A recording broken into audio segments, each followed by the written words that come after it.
Intanto siamo alle finaliste dei 100 dorso juniores femminili, the finalist of women 100 meter backstroke.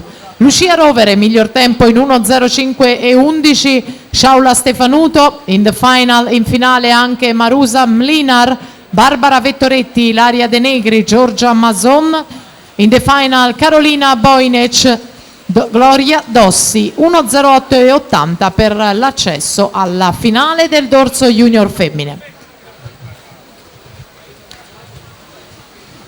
Ricordiamo che al termine dell'ultima batteria dei 100 stile libero ci sarà lo spareggio per l'accesso alla finale dei 100 dorso ragazze, già comunicato ai rispettivi tecnici fra Desire Viola e Creara Visintin, lo spareggio per la finale dei 100 dorso ragazze.